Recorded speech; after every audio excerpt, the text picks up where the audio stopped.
What's good, Phinish, and what's good? It's your boy Reason, and we're back here for another one. And tonight I'm joined by the Triple OG, the Speed Racer, Mr. Ball Game, and the homie Martin, a former FAMU quarterback. How's it going tonight, boys? How you doing? Chilling, man. Just taking it all in, man. Trying to I know. understand some of the logic behind some of these moves they made today, and you know, preparing myself mentally for now I can prepare mentally for the season to come. And just Mhm. hope that they did these things and these make some of these decisions based off some real hard facts of things that they just we're not privy to. That I wish I knew, because some head scratches for sure. So Mhm. Five tight ends and Duke Riley, unbelievable. yeah, How Special they how teams. yeah, but how they cut Duke, how they cut Jakeem Griffin and they kept Duke Riley is absolutely beyond me. Mhm. yeah. Mhm. I don't know that guy has supreme speed, man, and agility. If nothing Mhm. else, what I'm saying, as an athlete, you keep him because he's a better athlete than Duke Riley. But And I love his energy that he brings to the locker room every day, bro. That yeah, actually plays a part in preparation and getting ready for the game and stuff. So I'm really gonna miss that from Shaquem, bro. That dude, he just brought a different juice, man. But And let him do. I got really worried about their talent evaluation when Kirk Merrick and my boy Captain Kirk gets announced cut, and they still hadn't announced Jared Dokes. I got really worried. I was like, are they really going to keep Dokes They got rid of over? Mary too. yeah, you Yeah, missed that one. They cut I missed Merrick. that one. Yeah, Yeah, he came down one of the final cuts. That's a damn shame, ain't it? Well, that's because they kept Duke Riley and five tight ends. yeah, So Durham Smythe is still in there. Yeah, Durham yeah. Smythe, Ethan Carter, Adam Shaheen, Hunter Long, and Mike Get Sexy. That is ridiculous, bro. Wow. Heavy 12 and 13 man personnel. Here we come. They Uh, really want. They really want to get out here and run the ball. I see, or or or try just or to, just or, or or just just extra blocking. extra Extra blocking. blocking, bro. That's Yeah, it, because they know where our tackles are at right now. Yeah, So, like, keep as that's many just as you numbers. can that block. Yeah, yeah. man, that's tough, bro. Max Yeah, protect, Max protect Excuse my city. language. and they kept that homie Trill Williams. I Yeah, kind of I'm knew that happy was about gonna that one. happen. I'm happy Yeah, Mhm. about that one for I sure. like Mhm. that. So we'll get 'Cause- into all of that stuff. We'll go over the roster cuts and we'll talk about all that. Mhm. But unless you were living under a rock or working, today started off kind of crazy. Pro football, Mike Florio back at it again. Um, and this is basically what went down. We'll go chronologically, and then we'll give our thoughts at the end here. But let's start off chronologically. So, source: Dolphins owner Stephen Ross really wants Deshaun Watson. The Dolphins haven't said they don't want quarterback Deshaun Watson. There's good reason for that, and it says they do. Per league source, owner Stephen Ross really wants the Texans quarterback. Um, for now, however, the Dolphins and Texans have been unable to reach a deal. Last year, Ross wanted to trade up for Joe Burrow.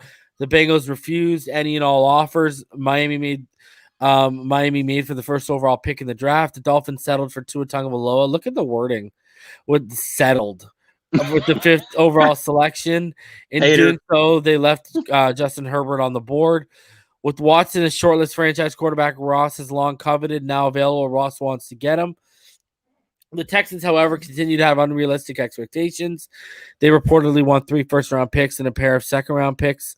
While there may be some play in the widely reported package, the Texans aren't willing to soften their expectations to account for the uncertainty arising from Watson's legal situation. Um, so, I mean, after this happened, all right.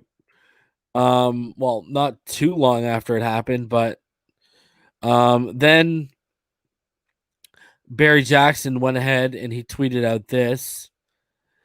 He said, Pro Football Talks Mike Florio reported just now that Stephen Ross really wants Watson. We hinted at that below, but as we've noted, Dolphins have balked at the asking price. If Fins can get him at a good value amid legal uncertainty, that would appeal to Ross.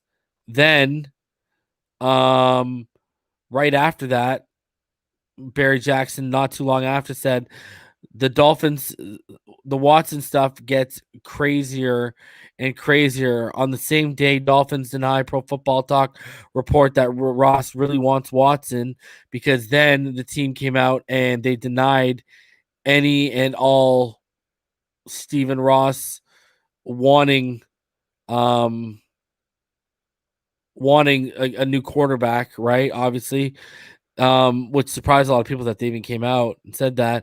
Yahoo's Charles Robinson goes on a radio show saying Flores is a big Watson fan, considers him top 5 QB, and Fins want him.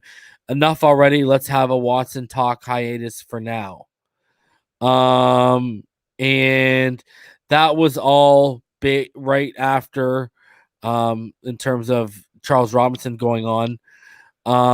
That was after this happened. The Dolphins pushed back on Stephen Ross reports. Steve Ross has spent his entire tenure as a Miami Dolphins owner laboring to avoid the perception that he's a meddling owner who wants to make football decisions. And that stance hasn't changed despite reports that Ross, a real estate mogul who has owned the Dolphins since 2008, is advocating for his franchise to acquire a talented but embattled quarterback, Deshaun Watson from the Houston Texans. ProFootballTalk.com, one of the most popular aggregators of NFL news and rumors, has been reporting Miami being the possible landing spot for Watson, who has 22 civil cases and 10 criminal complaints, but not charges involving sexual assault hanging over him. According to a team source, the ProFootballTalk.com reports is inaccurate, and Ross believes in second-year quarterback Tua Tagovailoa, the team's 2020 first-round pick, who led Miami to a 6-3 record last season as the team's starter. The Dolphins have sung Tagovailoa's praises all offseason and during training camp and the preseason, pointing out the improvement that he's made to his game, which indicates that he's more prepared to be the team starter in the second season and can potentially lead the Dolphins to the playoffs for the first time since 2016. Everything the franchise has done this offseason, from the hiring of co-offensive coordinators George Godsey and Eric Studesville, the hiring of Charlie Fry as his quarterback coach, the signing of Will Fuller and drafting of Jalen Waddle, have been set up Tua Tagovailoa to succeed. So it goes on to talk about the asking price is reportedly 3 first-round picks and 2 second-round selections, which is too steep for the Dolphins and most other teams. All right, so Stephen Ross, I mean, every major Dolphins beat reporter put out a tweet basically telling us all of this, letting us know that Stephen Ross is denying the report. So it was clearly the PR department went right to work, and Stephen Ross, I think he hasn't spoken directly to reporters in quite some time, right? So, and then literally just as the day is ending, this happens. This goes down, according to Jeff Darlington, after the cuts took place. I'm told Dolphins coach Brian Flores just addressed his team regarding recent reports tying Miami to a possible trade for Deshaun Watson. Sources say he told players and staff that Tua Tagovailoa is our quarterback in a brief but poignant endorsement of the quarterback. This info isn't intended to dispute recent reporting that Miami was a major player in trade discussions. Rather, it is a reflection of the moment. A coach standing in front of his team, endorsing his quarterback, is not the same as one navigating a press conference. Right. So wherever it's going, here's what you can take away. Less than 2 weeks before the season start, Flores made it clear to his team that Tua is indeed their quarterback, and I expect him to echo a similar sentiment in the weeks to come. Now, quickly, before I get your guys' thoughts on all this stuff, no one should be surprised by this if you've been following this channel. I told everyone, from what I understood, Stephen Ross signed off on a potential Deshaun Watson deal before the allegations hit. So it's no news that Stephen Ross is okay with trading for Deshaun Watson. I don't think there's much dispute. I don't think many owners would not want to trade for Deshaun Watson unless you have, the top like Mahomes and stuff and Brady right now, but or Rodgers. But as much as that shouldn't be a surprise to everyone, even what Charles Robinson is saying, whether true or not, by him going on the radio, clearly Flores and Greer and Ross are all fans of the guy. Mm-hmm. I mean, there was, there's so much smoke to this, and that's because, like, if people, have been following me at all, right? Like I said, from what I understood, when the Eagles backed out, they circled around. The Texans circled back around to the Dolphins, and the Dolphins, by process of elimination, their offer was the highest on the table, but it's nowhere near what they're asking for. Mm-hmm. So, because I've always been told that they are not as desperate as people make them out to seem because they have Tua Tagovailoa. Mm-hmm. So, you know what I mean? Now you look at where this is all at, and Stephen Ross, wanting him, and then the denial, and then Flores coming out in front of the team. What are your thoughts on that, Martin, and then ball game? A lot of drama, a lot of suspense, because they're not openly saying it to the media that Tua is our guy and we're not, shopping for Deshaun Watson. That's what leaves it in this suspended animation. And again, I'm glad that, there was talks about Flores coming out to his players and openly saying to each and every last one of them, don't get it twisted, Tua is our quarterback. Now, like you said, EM can emphasize it too for now.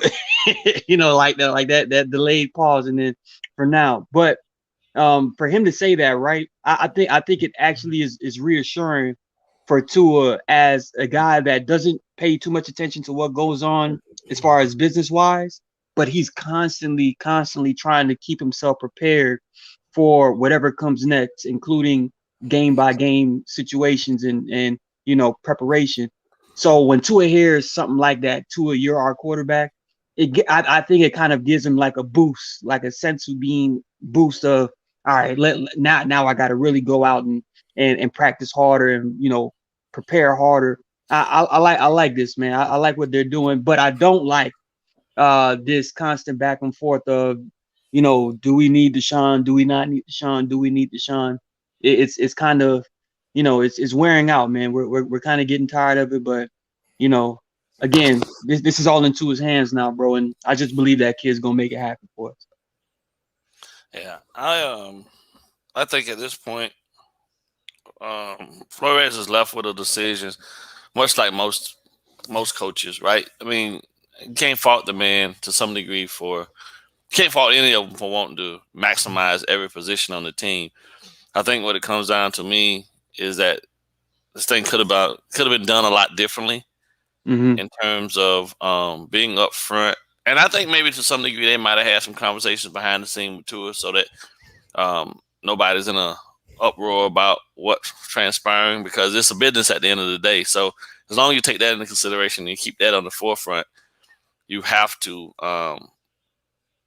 give them kudos for trying to make this happen. But 2 weeks before the season starts, you got to galvanize the troops. So him coming out and saying what he said today does just that, and they're gonna move forward with this whole Deshaun thing over their shoulder and behind them, so that they can allow this kid to get his head right and focus on the task at hand, which is beat the New England Patriots. I can't really fault them either way, bro. Like, I mean, we won a Super Bowl, and I think the biggest thing right now at this point is that even getting Deshaun doesn't guarantee that. So I've always been a proponent of, but on the other side, I've always been a proponent of stay the course and let's see what this kid's got. Yes. Let's just see what the kid's got. What do we have to lose? Like if we had won 8, I mean, I think it probably would have been better for us if we gone 8-8 last year, because there wouldn't be all these extra expectations. But we're here now, so that's not the reality. The reality of the situation is that they're feeling the pressure as well. Otherwise, they wouldn't even entertain the whole Deshaun Watson thing at all. And I think to some degree, him getting in trouble, unfortunately, is going to halt his career a bit. But I think it might be a blessing in disguise because now we get a kid with a tremendous reason to have a chip on his shoulder, and he's back to some degree of who he was, probably even better than what he was when he was in Alabama. And I think that's just going to wipe away like all concerns, because at the end of the day, winning cures a lot of any of this foolishness that people feel about this kid and about what his team is and all that type of stuff. Once you start winning and you stack the W's up, a lot of the concerns and a lot of the other stuff seems to not even really exist much anymore. And I think he's going to do an amazing job this season for us. So I'm glad Flores got out in front of it, and you know what I'm saying, wish Watson all the best, but Tua Tagovailoa is our guy, and he's going to do great things for us. And I honestly believe Tua is going to be one of our more consistent players throughout the season. I just believe that, as far as our top 5 consistent players, not necessarily stats wise or whatever, but I mean just game in and game out. You know you can rely on that guy. I think Tua is going to step up to that plate and at the very least just be consistent. Not that he needs to be dynamic like a Deshaun Watson type, but just consistently doing what he needs to do to put us in position to win. I think he's going to do that. The problem is, if he doesn't put us in a position to win, we're going to be right back to square one, and we're going to have to be dealing with this crap all over. Agreed. Yeah. Like I said to you guys before we went live, there's never been a situation for a quarterback in the NFL quite like this, where after only playing 9 games, their fate is literally in the palm of their hand. It's interesting. I mean, maybe Josh Rosen. I'm just saying. Leave my guy alone, man. Come on. I know. I'm just saying. But he played. At least he played good. He got 12 games. I 12 think. games. Yeah, he got 12. Yeah. So. But again, coming out the next year, it was undoubtedly.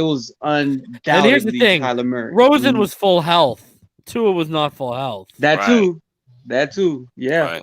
Yeah. But people keep in real quick reason. People keep mentioning. Well, if we get Deshaun Watson, we'll be Super Bowl contenders, right? And I understand that the main goal is to win a Super Bowl, right? But guys, just think about the numbers of this, bro. 1 out of 32 teams is going to win a Super Bowl this year. Only one. Now, obviously, we would like it to be the Miami Dolphins, but let's be real. How many good to great teams are there in the AFC at this moment? Just strictly based off of roster and coaching and the combination of two. Right. There's a lot of teams in the AFC that you really have to consider. Are we even Super Bowl ready with a Deshaun Watson? I would humbly say no. No, he doesn't fix the problems of the offensive line and the running back room. He doesn't fix all that. Right. So again, that's why I'm trying to bring people back down to earth to say, look, it's not just about getting a Deshaun Watson to elevate us to the next level. You literally have to work yourself into a steady diet and a steady dose of consistency as a team in order for you to get yourself in that mind frame or in that setting to where once you get into the playoffs, now you can go to a Pittsburgh and you can win. You can go to a Baltimore and get a W. You can go to Kansas City for the AFC Championship and get a win. It's not about just jumping in and saying, okay, let's get this. Nah, bro, like it takes time to get to those levels, bro. But we have to be real patient about this, even though we want to win right now. It's not going to happen, even if we get a Deshaun Watson. And I just believe Tua is going to, at a really good pace, by the way, get us into a position where we can go anywhere in the league, in the AFC, and win the AFC Championship to get to a Super Bowl. I just believe in him, bro. That's just me. I got all the faith in the world that he can provide us at that position what we need to be successful. I agree. It's the same. It's the same, man. Some setups never really need to be tweaked. When you have a quarterback that's as careful with the football as Tua is, backed by a defense that's as good as the one that we're going to field, then that's already a pretty good recipe for success. We have some things that with a young offensive line and things of that nature, that they're going to have to shore up and coach these guys up on the fly throughout the year and things of that nature. But every team's going to have some areas of concern. I think the biggest thing is that our defense came along and they're ready to compete and stifle a lot of teams so that this offense has time. They don't have to go out and be perfect. They just have to go out and be efficient. And Tua can be efficient. I believe there's going to be some games that he's just going to blow teams away, things of that nature. But when it all is said and done, he's going to be the guy that we're looking at the end of the season and not pointing the finger at to say, dang, he was a problem. I think he's going to be the least of our concerns. So that's going to be a good place to be. My only concern is that I'm hoping that they're realistically looking at him and not keeping all of the offensive woes on his shoulders, because it's not all his. It's not going to just be all about him. You know what I mean? And when you got a head coach that is, at this point now we know that Flores really wanted somebody else at the position.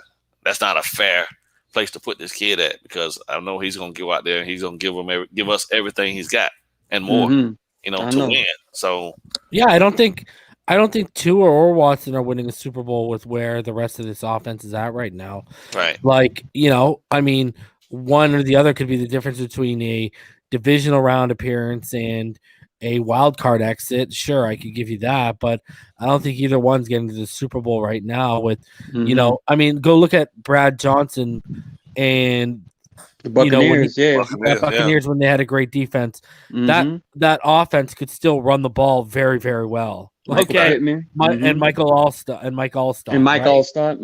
And then go look at the Ravens. When the Ravens won with Dilfer, they could run the ball. Start run game. Very, very well. We can't do any of that right now. Like that's my thing. Like, and then on top of it, our receivers are glass cannons.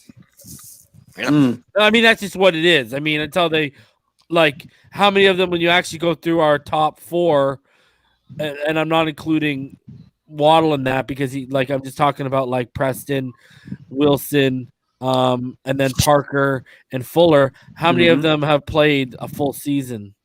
And how many full seasons have been played between all of those guys? Not very many.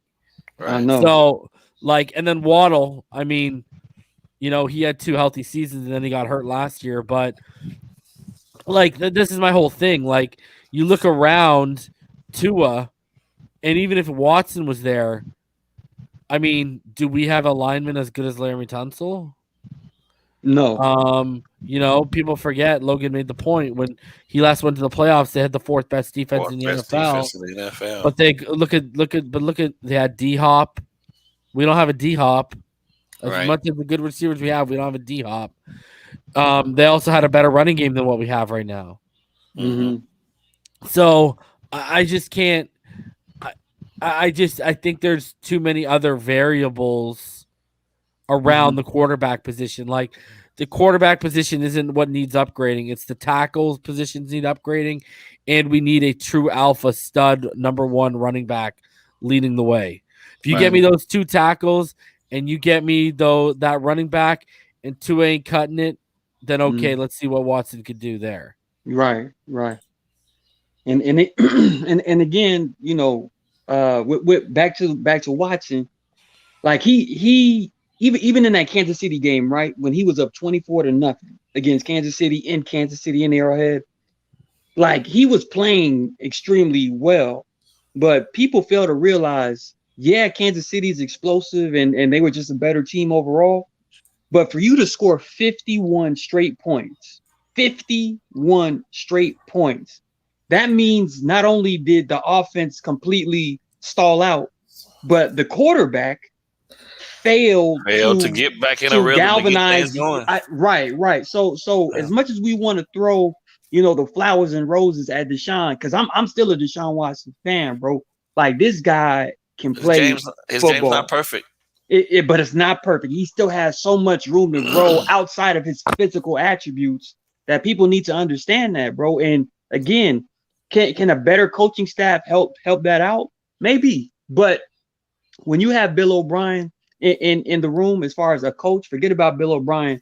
as a GM or a personnel guy, because clearly that wasn't his forte. But Bill O'Brien as a coach knew what he was doing. He just had too much on his plate to just coach, So that I think that's why he failed miserably in Houston. But Deshaun Watson clearly still has, those small flaws that he needs to get over the hump with. And I just don't see, the Dolphins being that much better, with the Deshaun Watson. I love Deshaun Watson, but I just see I see Tua making more strides with the Dolphins than I see Deshaun Watson, and it's beyond his physical attributes. There's so many things we got to take into consideration, man.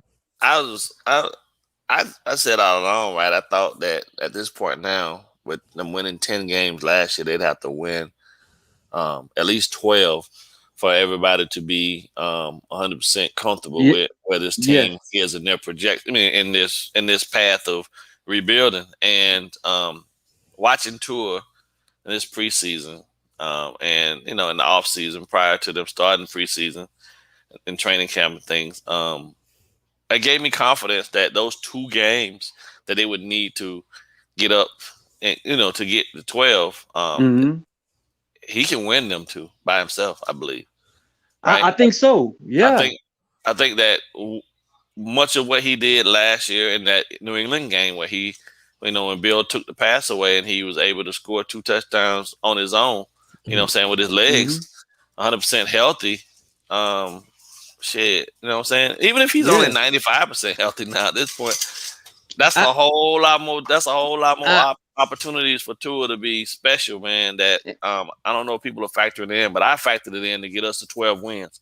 I said 12. I say I see 12 wins for us this season, which is right where we need to be with the young quarterback, with the struggles that this line is going to face early. They can gain some similar stuff, momentum down the stretch. The defense is strong and good enough, barring any injuries, to hold a lot of teams at bay and give this offense a lot of opportunities to score points. Even if it's not a touchdown every drive, I believe that Tua has the efficiency to move the ball down the field in such a way that we can either get into scoring range and let Sanders do his part. You know what I mean? Right. Even if they do stall out on 3rd down and long or something, And honestly, ball game, I'm just anticipating, because you average about 10 drives a game, right? Right. If you score on 6 of those drives, let's say 3 touchdowns and 3 field goals. Let's just throw that out there. That's 30. That's 30 points. That's 30 points, right? If you score 30 points on this team, and you have that defense that rarely gives up over 20 points a game, you're automatically positioning yourself to win, bro. Yeah. So again, our defense has to be completely outplayed by an offense that's hitting on all cylinders for us to lose games, because I believe Tua will consistently drive the football down the field like he's been displaying these last couple of preseason games. And obviously it's preseason. I got to keep saying that execution is execution, bro. I got to keep saying that, man. The only teams I believe that are going to give us problems are teams that have the ability to do both efficiently. I mean, both areas of the offensive attack well, which is running the ball and passing. You know what I mean? And earlier on, I'm not going to scoff at Mac, but I don't believe Mac Jones is going to be the reason if we struggle on week 1. It'll be that run game. That kid Stevens. That kid Stevenson, something special, man. Ramondre been balling. Yeah, he's been killing it, bro. And the Patriots build everything around their run game, man. They're efficient. They're one of the higher ranking teams in running. Him and Damian Harris. Damian Harris was real good when he came back last year. Every year. So and James White is still there too, correct? Yeah. I think so. I don't know. Okay. But either way, those two. That's a pretty formidable two-headed monster. Yeah, and those guys, I agree. Yeah, and those guys are electric in space, man, and they're patient runners. And they don't press the issue. They let the offensive line do the work, and they find the creases and they get vertical. They get ghosts. So teams that can run the ball, right? Really effective at a high clip, don't necessarily have to be over the top efficient in the pass game to beat us. Because we still have to prove to teams that we can stop their run. So Aside from teams like that, though, I think we match up pretty well with just about everybody else, and those are the games that I always say there's going to be several games on the schedule that people aren't going to expect us to win, but they have to win those games. And I think this is the year where they prove to us that they can win the games that nobody expect them to win. You know, but we just got to come out of the first 6 weeks pretty much even or one game ahead at 4-2. If we come out 4-2, that's even better. We come out 3-3, then we just got to work a little bit hard on the back end. But I expect some struggles early just because of the offensive line deficiencies. Yeah. Not defensively, offensively. So yeah, and we gonna see, man. But week 1 gonna be a test for both sides. Week 1 we're gonna find out if we can stop the run. Run. Yeah. and the one thing I will say, if our running game isn't going, there's no Gilmore again. Gilmore, right. Gilmore. So stay away from J.C. Jackson and McCourty, and then we should and be defensively, okay. If you think about it, we should be able to stop the run because you can just stack the box until Mac proves he can beat you. Facts. That's it. Thanks. And roll a strong safety down in the box, put 8 in the box, and then prove it. And again, X and Jones should be able to lock up. Right. And aren't Jonnu Smith and Hunter Henry hurt? So it's like they're it's all on their receivers. Yeah, it's all on their receivers. So that safety, I'm not even worried right now about one of those tight ends killing them up the middle. And Nelson Aguilar ain't gonna he better not give us the work, that's for sure. I'm about to say he might drop a lot of passes, but he's still explosive out of his breaks, bro. Like I'll give Nelson that. He's an explosive. The scary thing will be if Derek Carr hits a stride and Wentz hits a stride, because those two teams have potential in our first 5 games to be able to do both. I agree. Obviously, the Raiders got a hell of a running back, and they got some speed at the wide receiver spot too to stretch and push us down the field with Ruggs and. Honestly, the receiver for the Raiders I'm worried about is Hunter Renfrow, bro. Like I don't know Brian Edwards. Brian Edwards. He's having a big preseason. Yeah. Okay. Yeah. I'm just saying. I just recall images of Hunter, dog. Like Hunter's scary. Hunter's scary. Yeah, he's the under the under the intermediate zone killer guy. You know what I mean? And he catches everything. Yeah. And then you got to put up with Darren Waller. And then Henry Ruggs takes a step forward this year. Yeah, that can be a potent offense, like you said, if Derek Carr catches that stride. But let's see, man. Let's see. News. And then if Wentz is healthy too, that Colts offense could do some damage. We'll see. Wentz still has to convince me that he hasn't lost all of his confidence, bro. That's my biggest thing with Carson. Because in Philadelphia, he looked as bad as a former MVP with Frank Reich. With Frank like an MVP. Exactly. Like when he was with Frank Reich in 2017, Carson Wentz was playing at a different before speed. He got hurt. He would have got. I think he would have won it. Yeah. But he was playing at a different speed altogether, and obviously 2017, 18 coming off an injury. 19 and then 2020, we're talking about 3 years removed of that.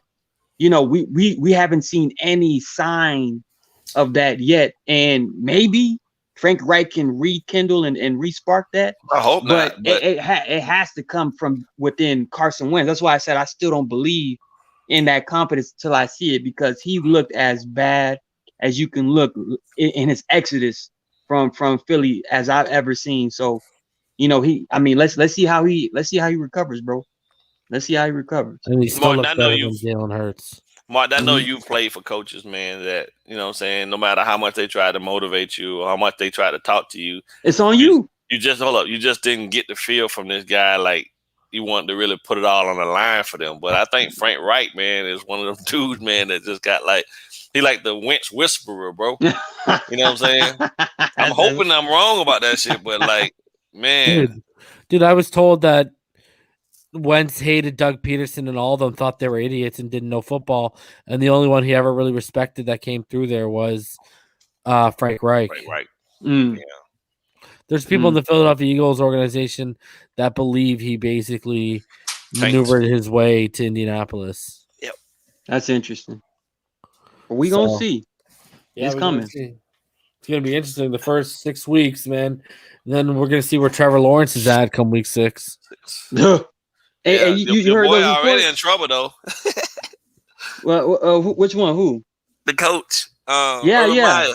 Yeah, I seen the reports, bro. That's what I was about to mention. dumbass. What happened?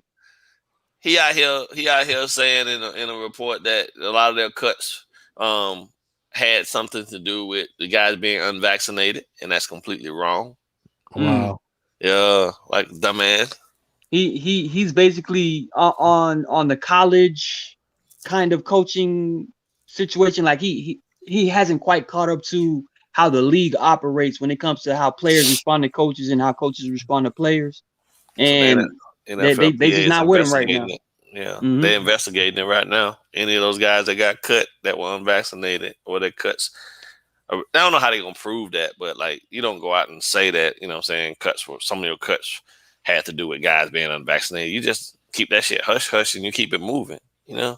It's the risk of forfeiting games. I don't think you want to lose too much as a rookie head coach. I mean, I get it, but like somebody around him has to be smart enough to be looking over what he's gonna say before he get out there and be talking about, yeah, some of our cuts had to do with guys being unvaccinated. Like the NFLPA gonna be all over your ass because they Dude, told there's Like- even word that played into why Cam Newton was cut. Cam Newton was cut. Yeah. Yeah, you know? yeah.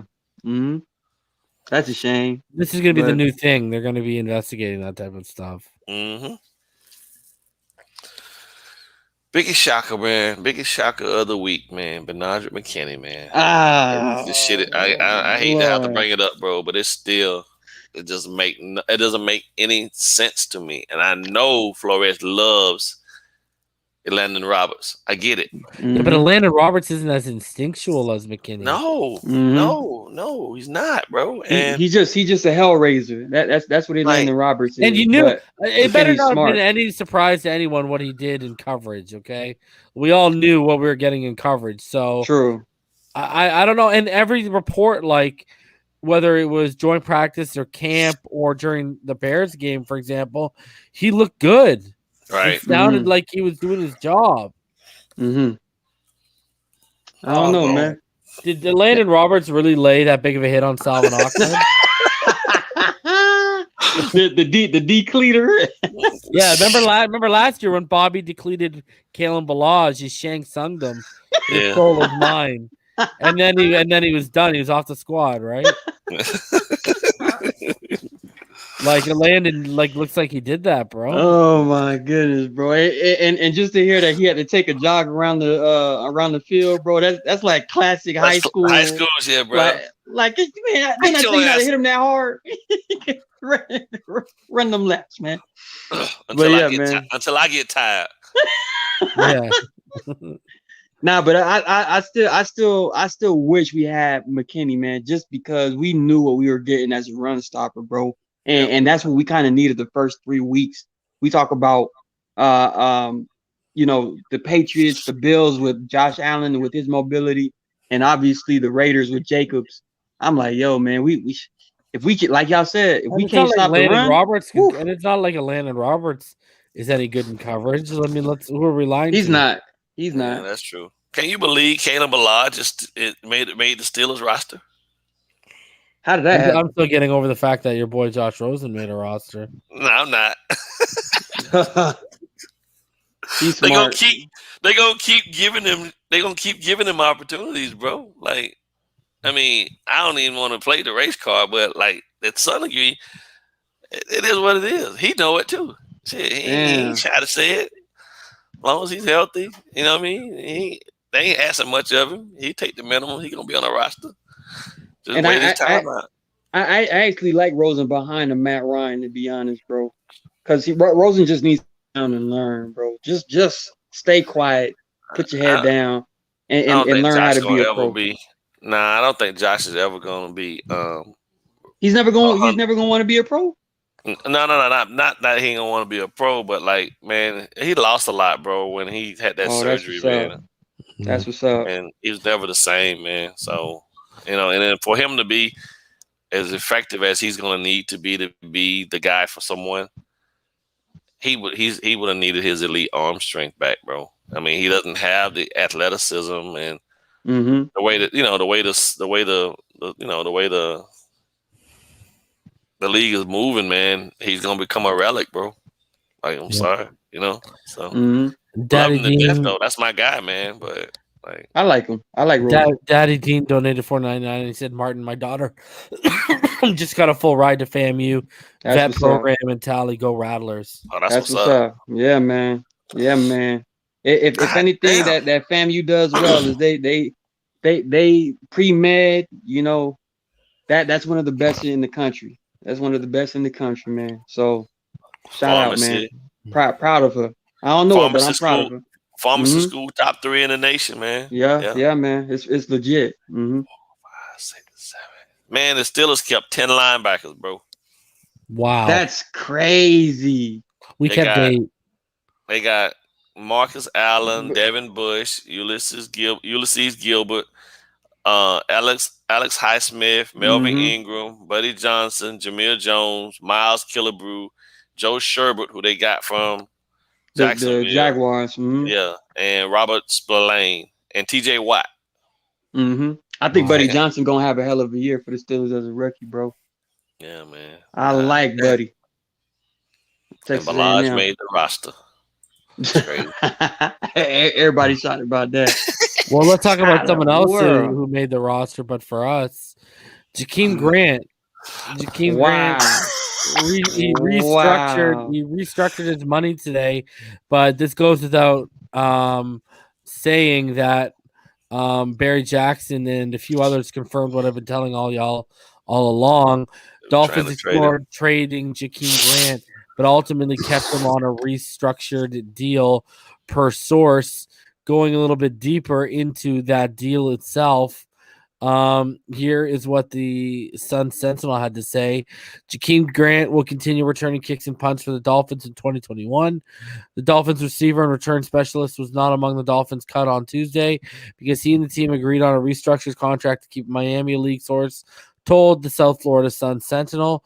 The final 2 years of Grant's deal were removed, and his salary for 2021 was lowered from $4.1 million to $3 million.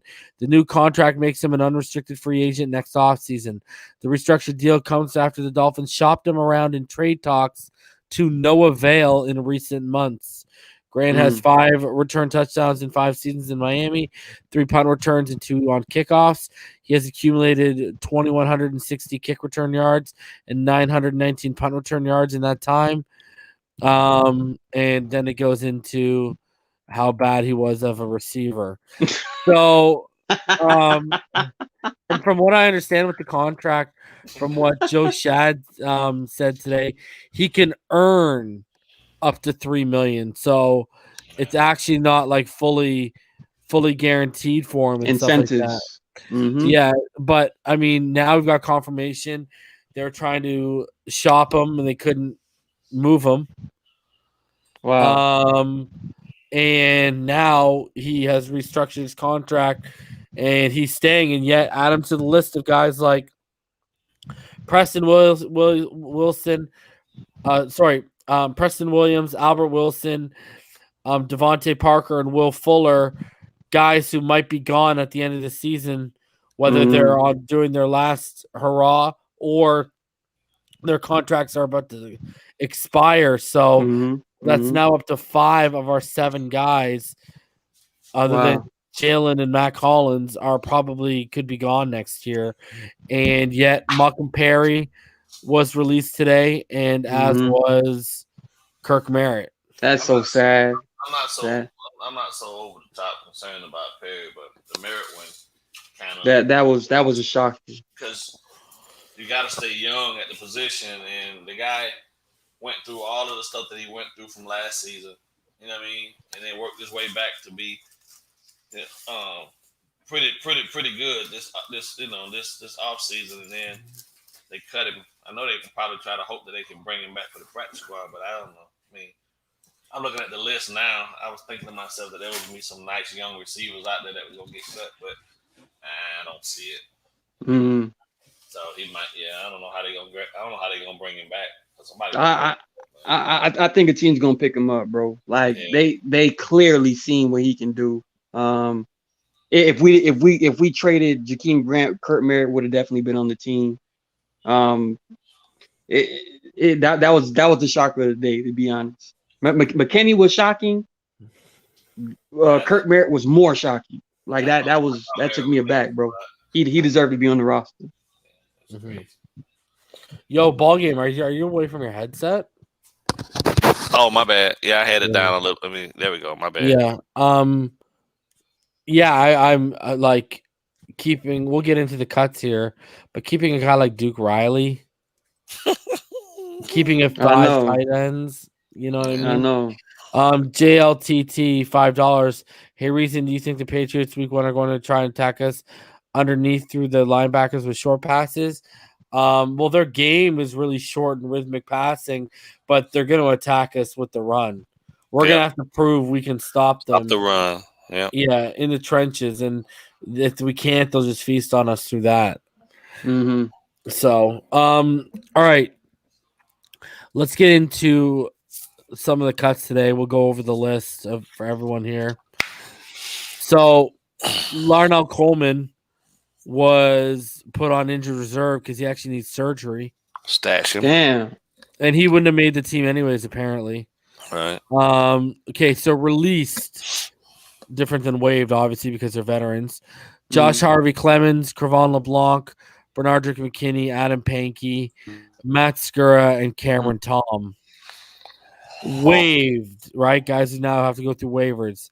Javaris Davis, Jared Dokes, Tino Ellis, Shaquem Griffin, Nate Hawley, Kylan Johnson, Benito Jones, Patrick Laird, Jonathan Ledbetter, Kyle Loxley, Khalil McLean, Kirk Merritt, Calvin Munson, Chris Myrick, Malcolm Perry, Derval Quarez Nato, Tyshawn Render, Jordan Scarlett, Reed Sinnott, Strobridge, and Carl Tucker. So they can keep up to 16 on the practice squad. I looked up yesterday and I actually saw that it had jumped up. So it actually is 16. I think they can keep. Oh, okay. Maybe a lot of these guys will be back then. We hope. Yeah. Especially the waiver. Shaquem Griffin and Kirk Merritt were the ones that hurt me the most today. Yeah. Like, you guys saw Robert Jones made the team, the rookie, the undrafted free agent guard from Middle Tennessee. From Middle Tennessee. Yeah. Mm-hmm. That's good for him, though, man. Maybe, I don't know. I mean, to some degree, man, I guess you can't never have enough interior line help. So true. And he's young. The guy really he fought it. He's a fighter. So I'm not so concerned about Calvin Munson and Render. I thought most of those guys was long shots anyway.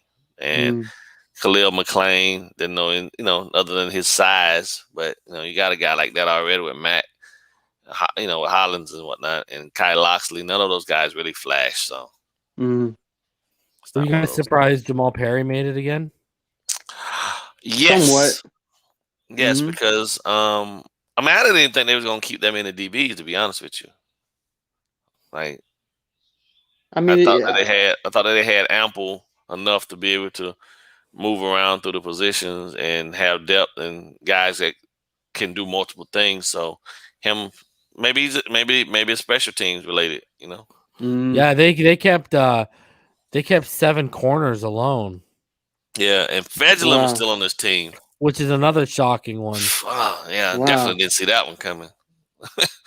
He must be damn near outstanding in special teams, a lot more so than I thought, because there's no way in hell that guy should ever be on the field in actual pass coverage situation ever. Yeah, I mean, most of those surprising keeps like a Fedulum, Sethan Carter, Duke Riley is purely their ability to excel on special teams.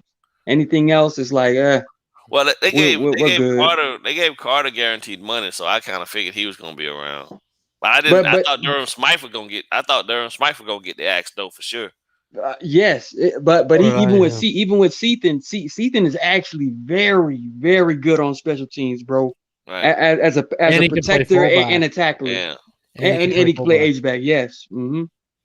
So I mean, these were precise, moves for the team moving forward, man. I mean, we always been solid in our. I mean, with the exception of last year in the Kansas City game, our special Yeah. teams has always been one of the better ones in the league. Anyway, so I kind of okay. So you have to be strong in all three phases. Right. We all know that. That's exactly what I was going to get where at. we're not exactly strong in offense, and sometimes the special team picks up and maybe get a maybe get a block or score a punt return or score a kickoff return, something of those natures. But and just field position in general, that matters a lot too. So I get it, I understand it, but and if anything, I think Flores was just keeping it real. I think Flores was just keeping it real with, there's a possibility that our offense might not be, hitting on all levels some games, and we're going to need special teams to really, hold it down and then flip the field for the defense to get us the ball back as soon as possible and in good field position, so we can eventually at the very least scrap up some points to be in position to win games. So trust me, bro, special teams is just as important. But I hate to be that guy, but did you notice Kirk Merritt producing on special teams when they gave him the opportunity? They should have gave him that shot, man. They did. He was making tackles. I mean, like on the roster, like they should have gave him that shot, man, to prove it. It wouldn't have hurt. It wouldn't have hurt anything for them to give him the opportunity. You know what I mean? Yeah, man. Like if you could have definitely probably did without Duke Riley and added Kirk Merritt on, and it'd be just fine. You know what I mean? Teach him, coach him up, and teach him to do whatever it was Duke was doing for you, and then you'd have been good because you got a better athlete overall. Because Riley's. I mean, I thought shit. I'm gonna be honest with you, losing Grugier Hill to me he was a better athlete than Riley. Yes, agreed. So, what do you think of our linebacker core now that we got rid of McKinney? Now it's Van Ginkel, Phillips, Roberts, Sam Eglovine, Jerome Baker, Brandon Scarlett, Duke Riley, and Beagle on IR. Well, they green. They're hella green, bro. Yes. And like we know Jerome, my guy. No y'all know size. That. Other than Roberts, no size. None. So which basically puts a whole lot of pressure on them guys down in the trenches. Yep. To do, to do their job that much more efficiently. So I don't know. I just don't get it, man. You could have, if nothing else, for McKinney's size, man, you have at least one big thumper. You know what I mean? Mm-hmm. We're gonna be real small, and the guys up front again they're gonna have to eat, bro. That's what it comes down to. Phillips, that fire hose is about to get turned on. He's gonna have to really set that edge. Yeah. And Christian Wilkins gonna have to play with better pad level. I'm not worried about Raekwon, and I'm not so concerned about Agba, but that left side, that's the big side, the big end, and the left outside linebacker spot. You got a rookie there. You know what I mean? Like, and at least have McKinney in there to help that triangle. You know what I mean? I think this might be a direct reflection as far as the moves of their belief in Raekwon Davis, bro. Because for like you saying, the linebacker unit right now, they're not only thin, but they're who's gonna be laying like wood except for Elandon Roberts. You know what I mean? Like everybody else is like wrap up guys that don't really want to be enforcers. So again, I think they just really rely. They're going to rely on Raekwon Davis to be, that bull up front. That's a lot to be putting on this kid's shoulders, though, man. Agree. A lot. Agree. I don't know if he has the mentality yet, but I think the mentality is there. It's just a matter of like consistency. They legitimately have to go out and dominate up front every week in, every week out, and if he goes down. John Jenkins unfortunately struggled a little bit in the preseason, right? Which was a surprise to me. So if Raekwon, I mean, I don't want to put that out there, so I won't even say it. Like he'll be fine. I'm gonna think positive, man. Let's do that. Yeah, and trust that they have a plan in place. But like we light as hell. in the linebacking core. I agree. Van Ginkel, with the exception of Phillips on the outside. I mean, Phillips 265. Van Ginkel going every bit of 242, and after that, it drops off dramatically because Jerome is probably 235, maybe at best now, and then I think Landon Roberts is right there with him, probably around 230, 240. You know what I mean? I mean, he a thumper.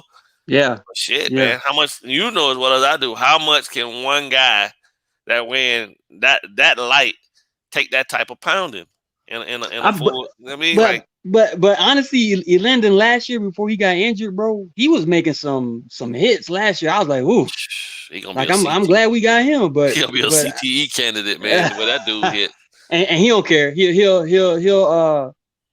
go into those games knowing that he might get concussions, but he'll still jump in there. He put his helmet in there, man. Yeah. Landon's a classic throwback linebacker, bro. He really You're right. is. Bless you.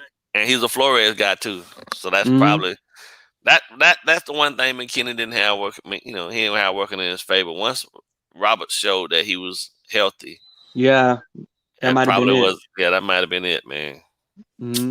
And they both sucked in the past game.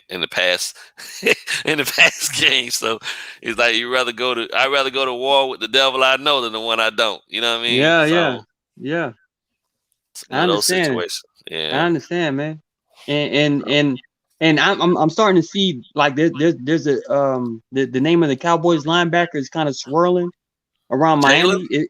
Jalen Smith. Is there any validity to that? Is there any validity? Validity to what? Like him being an interest for the Dolphins to trade for, like with I draft saw a picks or bunch something. of teams were listed. I have no idea. I haven't heard anything. Because that would be an upgrade like a mud, bro. You talk about like one of the better young linebackers in this league. He talk about like athletic as hell. He just Bro, I still remember that he put on Alvin Kamara on Sunday Night Football. I was like, is that even legal? like a straight up, oh my goodness, he tried to kill that guy. But I don't know why the Cowboys want to get off Jalen so quickly, bro. I think he still has a lot in the tank. Like as far as years of playing. I think it's because they're sticking with Van Der Esch and they added Michael Parsons. Michael Parsons. Yeah. But that guy a real deal. He the real deal, bro. But he's more of an edge guy, you think, right? Or he's a complete. They're using that play edge. He can play edge. He can play. He can play. He can play all the linebacker spots. Let's put it that way. But it made Jalen expendable then. He is a converted edge rusher to linebacker though. Yeah, from high school. So his rushing tool set is ridiculous. Yeah. But he can destroy a linebacker. Still needs a little bit more work. They gave Jalen that money, and last year he had a bad year in coverage. Yeah. So we'll see. What do you guys think about the offensive line right now? I mean, Austin Jackson and Greg Little, Solomon Kinley at left guard, Dieter and Greg Manx at center, Robert Hunt and Robert Jones. And then Jesse Davis and Eichenberg fighting out for right tackle. There's gonna be some struggles, bro. There's gonna be some struggles. It ain't sexy at all. None of those names jump out off the page at you in regards to, that guy. You know what I mean? Yeah. But they're young as hell too. So I think I understand the concept of get them young and build them together, but. I think that would work better if you had maybe a more savvy veteran quarterback, not with a guy coming off of, you know what I mean, an injury like he had. But I think Tua is also fleet of foot enough to be able to protect himself behind that line too. So maybe they just say, you know what, we'll just keep growing them and, let the chips fall where they may. I don't like it. It's not something I would do, but at the same time, I can see the theory behind it, Like the interior I'm fine with. But it's the tackles and the depth is just nowhere where it needs to be right now. The problem we face, I think, across the board right now is that most teams already had their premium guys locked up. So we would have to give up premium capital to get one. You know what I mean? And ain't nobody gonna just give up a starter for draft picks probably. You know what I mean? We would have to send some players, like you said, reason. We had Grant dangling out there, but I'm gonna give up a tackle that can effectively do his job, even if he's average, for a wide receiver or punt returner / wide receiver. Let me keep my protector. That's basically what it was. Yeah, like, really what it come down to. So, but I still like what Reason's saying about the interior though, because again, they're gonna be beasts. If we're being real about it, Tua's strength is dropping back, using his nimble feet and stepping up into a pocket to deliver a throw. As far as read by read. And from Solomon Kinley re-earning his spot from third team to second team to first team, that's motivation. Michael Dieter, sneakily creeping up to that first team and playing real sound football. And then Robert Hunt just making that shift seamlessly. Obviously, there was reluctance. You can hear it in his tone whenever he interviewed about the switch from right tackle to right guard. But he says he's just going to do his best for the team. It's like all three of those guys have something to prove. And I'm just thinking to myself, if those guys find out the nuances of each other, from left guard to center and center to right guard, I'm telling y'all right now, Tua is gonna love that pocket. He's gonna love that pocket. Obviously, the tackles are still, a circus show, but I think the unity that those interior guys are gonna show, throughout the season, as far as building rapport with each other. Right. I think he's gonna have to force those tackles to just step it up, bro. Because you can't just have, offensive tackles just being beat up all day and getting pushed into the pocket all day. Nah, they know they have to step up, bro. And I think they will once they see that interior with Kinley, Dieter, and Hunt kind of make it be known that they're gonna be guys here for a long time. So I want to see how it's gonna work. Mm-hmm. So did Kinley win? Did you think Kinley won the spot back just based on his sheer desire to have the job, or just the guys that he was competing against was just that crappy? I think it's a combination of both. It was embarrassing. It was embarrassing for Kinley to be on third team, bro. That dude, we all had hopes that he was going to be, one of the better offensive linemen coming back. Period. Right. But when he struggled like that, as far as early on in camp, out of shape or whatever the case might be, I can only imagine. I can only imagine how embarrassing that was for him. So I think we all know Eichenberg isn't built like a guard. Right. Yeah. He's like 310. So yeah, man. He's 302. Yeah, 302. Oh, okay. Well, yeah. So yeah, he's like you don't got the anchor for being inside like that. They call that they call that light in the ass. For sure. The kid is light. Yeah, man. But he's a tackle. But Dieter, like look at Dieter. Dieter looked like he performed well, but also everyone behind him sucked. Yeah, like Skur cut, Cameron Tom cut. Mm-hmm. Greg Mance didn't even really have live action. Just got here, and they no, we're keeping you. Right. You know what I mean? Irving donates $2, and he says, Reese, if you think right tackle depth is an issue, re-sign Fluker. Maybe. Yeah, I mean, why did they release him in the first place? That's my biggest question. Yeah, when it was only a 3 to 4 week injury. I don't know. They probably seen him doing some stuff off the field they didn't really like. Like it's scary to me that a UDFA guard made this team. Like, am I the only one nervous about that at all? Like, yeah.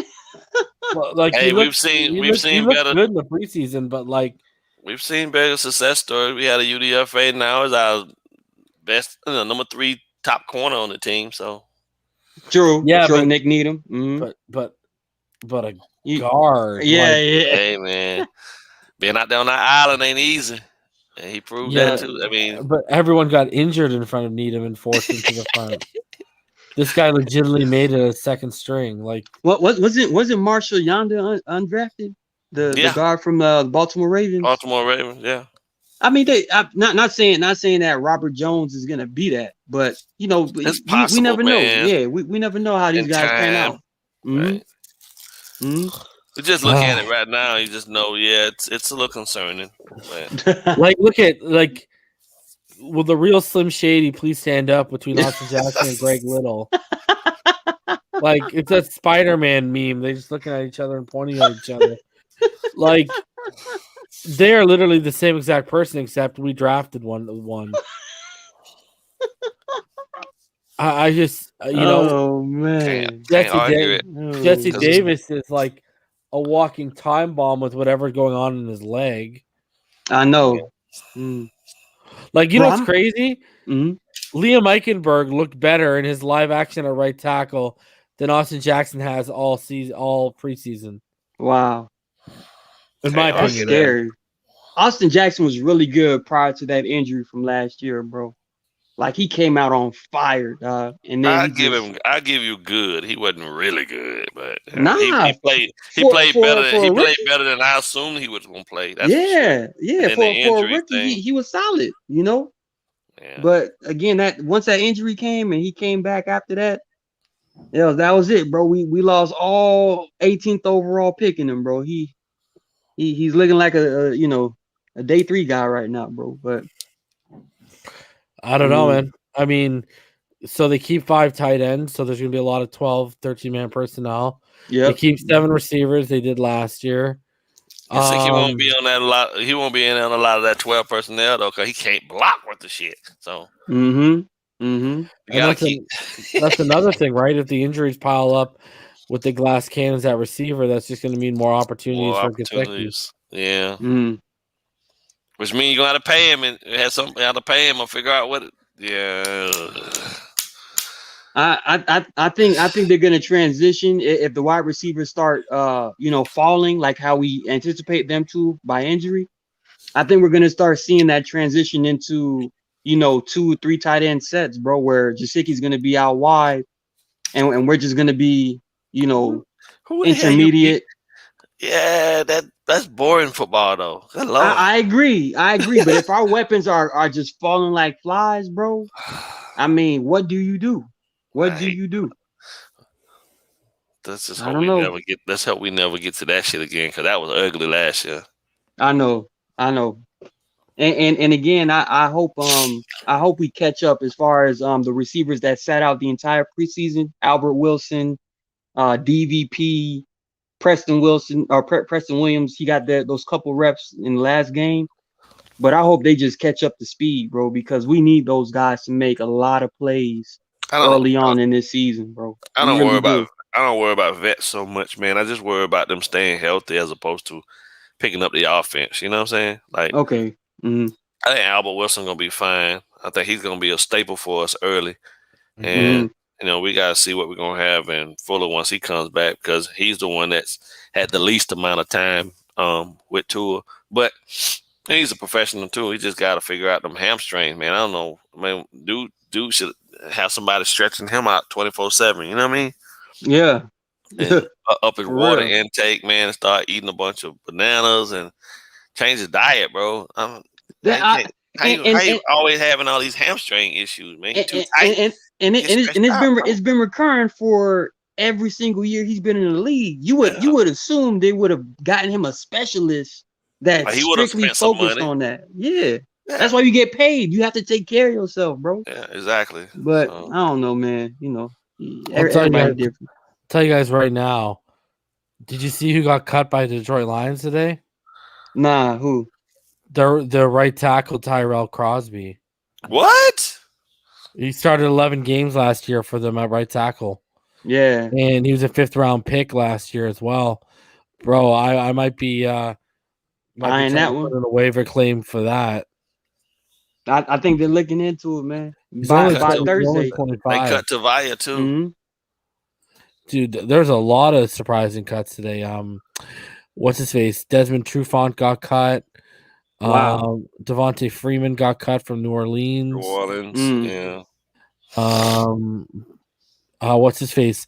Pernell McPhee from Baltimore got cut. Wow, that's a leader right there. Mm-hmm.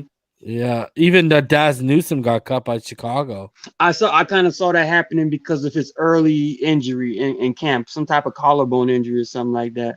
It was gonna be tough for him to make the squad after that. But Daz is the man, bro. Like I liked him over Diami, if you ask me, bro. More of a impact player, if you ask me. But there weren't what were the biggest names that hit the, was McKinney like one of the bigger names, right? Yeah. Yeah, Newton, he was. Yeah, Newton was the biggest by far. Just because Mac Jones is a starter.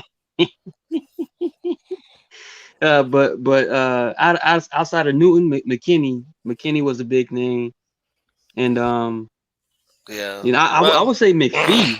I would say Parnell McPhee, bro. Bless you. I would say Parnell McPhee, bro, because he's a mouthpiece for that Ravens defense, and the Ravens defense has been legit for a long time, and it's primarily been revolved around his leadership, bro. They got good players, but when Ray Lewis is in the middle of the field, you on your P's and Q's on that defense. You know what I mean? So I don't know how they're gonna respond with that without that mouthpiece in there, man. They said Tavia, right? He was a previous second round pick too. But which one? Tavia up there in the Lions. Tavia, yeah. Is that the linebacker? 116 tackles in 2 seasons, but it said that he probably more or less find a home somewhere in a New England Patriots style defense because he didn't fit what they did up there, and and it hurt him too. It says he was considered a scheme specific linebacker coming out of Hawaii. Played at nearly 270 last season and was down to 240 in camp. So he lost a lot of weight, but it just didn't stick. Had so many guys ahead of him doing flexible things that, he inside linebacker. So it's a lot to look into for the Dolphins moving forward. Remember we talked about Puka Williams a lot in the draft? Yeah. Oh, running back? The Bengals cut him. Oh, wow. They're going to try and sign him to the practice squad. Practice squad. Yeah. Desmond Trufant got cut. That's interesting. Yeah, I can't believe what's it called? The Broncos are going with Bridgewater over Locke too. I think that's gonna be a mistake. And I'm a Bridgewater guy. He's from down here. He's from Miami. But I mean, you go with Bridgewater when you are just off of this quarterback. And Drew Lock, I think, has a lot of ability, but I don't know what's missing as far as whether it be leadership or consistency or what have you.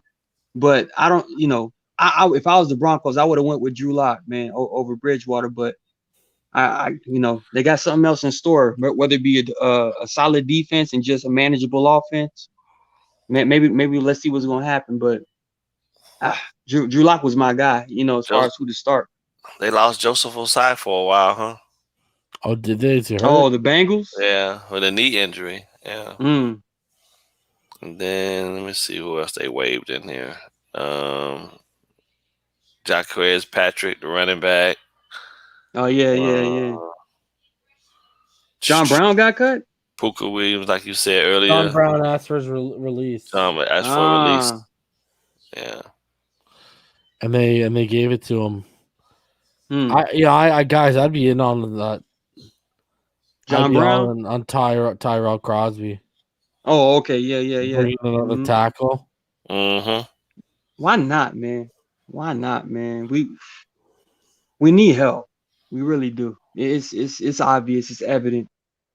But again, it's still early in the process as far as guys still floating around, and how we're kind of jigsawing this puzzle of the roster. I'm confident, bro. I'm confident that we still gonna win, bro. I think we can win. It's just it's gonna look a little differently than the way we thought we were gonna win. It's gonna be ugly. Yeah, it's gonna be some real ugly games. But shout out to Paul Stanley. Like your positive football, knowledgeable discussions, dedicated Fins fan, 6 years old, former D1 linebacker, and he donated $15 through PayPal. Appreciate you. No, that's what's up, man. I don't know, man. I'd be waiting for one of these tackles to get healthy. Yeah. Whether it's Where's Wagner at still, bro? Is he just not playing, or he just saying I'm done? He's just out. He's just out right now. Rick Wagner? Rick, yeah. From the Packers last year with Yeah. the Lions and the Ravens, he's just I think it's an injury situation why he hasn't gotten picked up yet. Just like then, Schwartz. Bakhtiari hurt too. Well, Tyrell Crosby, he got like waived injury designation. So, there's a bunch of these guys that could offer help, but it seems like they're just not healthy right now. So, you got to see, man. It's a vicious game, man. I mean, yeah, but there's still ways to recover. As far as how you handle your sleep deprivations and your intake as far as the specific foods you eat and constant hydration, exercise. Like you can stay healthy. It's just a matter of being very purposeful about what you're doing. So a lot of these guys gotta make the transition of taking that money, man, and actually investing it in their bodies. You know what I mean? The guys that consistently stay healthy year in and year out, man, they spend millions of dollars on their bodies. Unfortunately, only a select few guys can actually really do that because they don't know making that type of money. Have you heard about like how much LeBron spends? Right, that's exactly what I was going to talk about. Same with Tom Brady. Tom Brady spends a ton. Ridiculous. Yeah. But they know it's a numbers thing. You know exactly when to start training to be at full strength. You know exactly what you need to address as far as body parts to maintain throughout the season. Like these guys are real meticulous, man. They're obsessive. You know what I mean? So I mean, it's a year-round process, bro. Absolutely. It's a lifestyle change. You know what I mean? In order to be able to play at the tip top at the top level, you got to sacrifice a lot. Tariq asked, "Do you think Miami goes after a running back?" I'm guessing he means Amir Abdullah was cut today. Amir Abdullah is decent, but I don't know he's if never stuck though. He never stuck. Yeah, I don't know if he's gonna stick here. So I don't know. Let me see the Jets. Yeah, there's no real big running backs that. Oh wow, kind of. I'm about to say maybe Todd Gurley, but we don't know if he want to play football anymore. So, or if he can with those knees. I know. He got them Benjamin Button knees, bro. Like them things gave out quick. He was bro, right after he got the check. I wanted him so bad in that draft. So who the hell is their backup, man? They cut Brian Hoyer too. Who the Patriots? Yeah. I don't know who's their backup. Stidham. Stidham, yeah. Oh, there we go. I forgot they had Stidham up there, man. To keep his confidence up, to keep Mac Jones' confidence up. Hey, look who behind you. Jared, we are not pulling you this year, son. Just go out and play. And honestly, Mac Jones is playing with house money. If I'm going to be real, bro, nobody really expects him to do much this season. But Bill Belichick, hell of a coach. Josh McDaniels, hell of a coach. The team's always well ran. Honestly, if Mac Jones goes out there and really balls out, it's just because he's just playing with house money, dog. I'm just saying. Set him on the pup list. Oh man, that's crazy. That offensive line, man. Yeah. Trent Brown, Shaq Mason, David Andrews, Michael Onwenu, and Isaiah Wynn. Like that's a solid offensive line. Solid offensive line. I know. Yeah. Mm-hmm. Why can't we have nice things like that?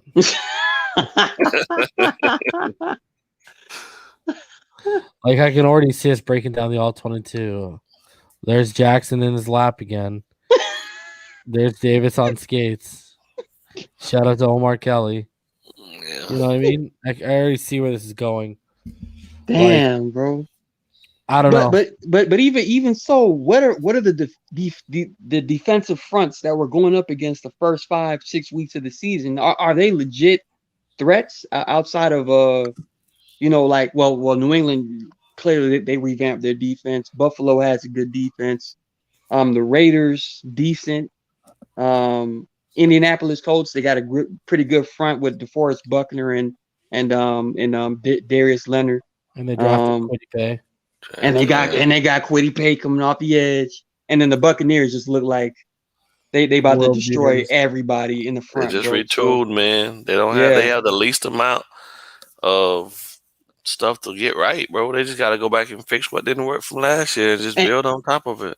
And Joe Tryon, surprisingly has been impressive. Like every single game I've seen Joe Tryon in, this dude looks like the second coming of Von Miller, bro. You know how much easier, but you know how much easier it is to go out there and play free when you know that the guy inside and the guy, the guys in front of you, they're gonna handle their business. Yeah, you know what I mean, yeah, man. You only got one or two things you got to be responsible for. That's the thing that I was hoping that Phillips would have with having McKinney inside of him, to create that triangle between him, Wilkins, and Phillips on the outside. But shit, now at this point, I don't know, man. I know, and I hope Christian Wilkins I hope he takes that because there's a lot of players right now on our roster that we're all expecting to take steps. That's offensively and defensively. If Christian Wilkins just gets it in his mind to be that dude, I'm telling you right now, I will not be worried about this defense if Christian Wilkins finally turns on that switch. Because if he becomes one of the more dominant forces in the middle, I think it's gonna be a domino effect all across the defense, bro. I got that feeling with Christian, bro. If he turns it on, finally. See what Irving says.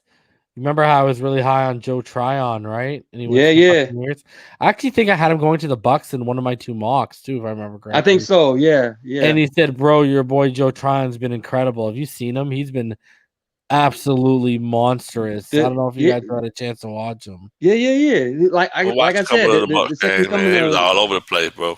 Second coming of Von Miller, bro. Honestly, that's what he looks like. He is ridiculous, bro. But he's gonna be compared with the guy that we chose in Jalen Phillips all day, every day, just because Jalen Phillips was the first edge to come off the board, and Joe Tryon clearly looks like the better player, for now. But I think Jalen Phillips is still dealing with an injury. Phillips hasn't really got a look yet either, too. Right? Yeah, but I still think he's dealing with the injury. Looking the part too, shit. Oh yeah, from Texas. Yeah. He was all over Brady in that preseason game. Shit, that boy was unblockable. They couldn't stop that kid, man. Dang. Shout out to our boy from with the Chicago Bears right now, Tevin Jenkins, for completely destroying Joseph Ossai's draft stock in one game. He was a steal, but yeah, man, that's a lot of players though, bro. Like, it's gonna take time. It's gonna take time to see what the Dolphins are gonna do moving forward. There's a lot of guys still out here we could pick up and put in place, but they made their decisions, bro. We just gotta live with it. Live with them, yeah. Mm-hmm. Did Josh Bebe make the Nah. He was let go from the first wave of cuts. Yeah. Oh, that breaks my heart. Yeah, man. I like him too. But it's difficult, man. Some coaches already got their players in place as far as who they want to keep. Not just the head coach, but the position coach, Bro, they go in already knowing damn near right out the gate 42, 43 of these spots. Yeah. So you got 90 guys on the roster going into training camp, and you got 11 spots to fill plus the 16 for the. And most teams, if you drafted a guy, you brought a UDFA, and if he's shown and flashed a little something, you want to hold on to him over a veteran by any means, because most veterans at 2 or 3 years, 3-4 years in, they done show you pretty much 4 or 5 years, they done showed you pretty much what they are. Mm-hmm. So most of these teams, like, there's a youth movement in Miami still going on right now. I don't know. And it's just hard. You know what I mean? They don't realistically, these guys go and show up to go try to give themselves a shot to make the team, but you got to show up and show out. generally to make one of these rosters because, like you said, guys go in knowing, okay, I got a guy. I'm gonna fight for my guy. So when the roster cuts do happen, they gravitate to the guys that have hung out with them and around them the longest and soaking up all the knowledge and all the good conversation. And a lot of it, yeah, man, it's just crazy. Have you guys seen my boy Kenneth Gainwell with the Eagles a little bit? He looks good. He does, bro. Yeah. He's averaging like 5.6 yards a carry, and he has scored a touchdown, and he's only had like 15 carries. Yeah. They're saving him. They're saving. He's going to be their secret sauce this year on offense because Miles Sanders is still on their bad side for all we know, and we're still out here saying, "Can we find one? Can we find one alpha?" D Hugger asks, any word on how Quinn Miners has been doing? Bro, he is. I don't know if you guys have seen this, but he's actually becoming he's kind of becoming a legend. So he's had 104 snaps so far in the preseason, and he's only allowed one pressure. Wow, solid, super solid. So I mean, yeah, he's killing it. Quinn Miners is doing his thing. He's actually becoming like a folk hero over there with this how he wears the jersey rolled up and stuff like that. So he has a great preseason. All confidence too. Yeah. Oh, and by the way, reason the Kansas City Chiefs offensive line starting two rookies, Creed Humphrey and Trey Smith from Tennessee. Wow. Already. And they got your boy Yang at right tackle, like you said. They're gonna be so good. I know, and then man. Orlando Brown, unbelievable. Yeah, and Tooney on left guard duty. That's ridiculous. Yeah. That's ridiculous. They're gonna be decent, bro. A ball game. Yeah, man. Final thoughts before we get out of here? I had a lot of reservations about some of these moves they made, man, but I'm gonna stay in my lane and just hope that something that I haven't been able to see, they've seen and believe that they know what they're doing. We got big tests in 2 weeks to see exactly what this run defense and this defense can do against that Patriots run game. So if we come out on the end of that, man, being able to thwart that attack, then I'm gonna feel a little bit better about the defense as a whole. Right now, everybody know we got a superior secondary and one of the best in the league, but if we can't stop the run, it ain't gonna really matter because that's what teams gonna look to do. So until we can prove to do that and do that at a high clip, stop the run, then I got some concerns. But I believe that Flores will do what's necessary to get probably some other bodies in here to try out for positions to show up this linebacker core as well, and see what happens. I'm not much of a guy to put a whole lot of excess expectations on the offense. Fact of the matter is they got one of the best young talents in the league at the helm of his offense. So I think they're in good hands. So I'm gonna just leave it to Tua to go out and do what Tua does best, and that's win. So, your final thoughts, Martin? Yeah, man. We knew this day was coming. Some tough cuts there.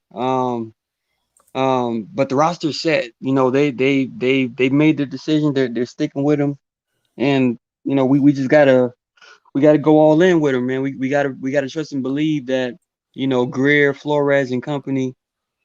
They're just doing what's best for the team, and everything is about positioning the Dolphins to be in the best position possible to be successful.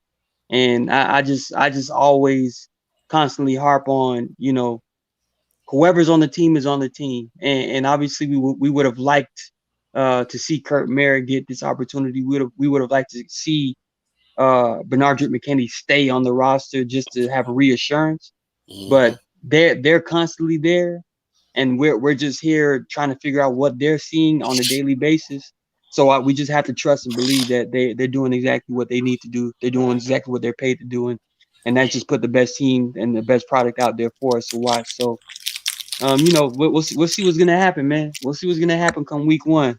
Thank God, Macaroni Noodle Arm Jones will be starting week 1. We've been hoping and praying for that to happen. And Javon Holland thank gets God. the first interception in the NFL week 1. Pick 6. Let's go. Pick 6. All right, guys. I'll be back Thursday night. It'll be about after 9 o'clock because I'll be recording the Finish Line with ball game in Richmond. So look for me after 9 o'clock on Thursday night. As always, stay happy, healthy, safe, and blessed. If something breaks tomorrow, then obviously I'll be back at some point. But until then, until next time, stay happy, healthy, safe, and blessed. Fins up all day, every day, baby. Peace.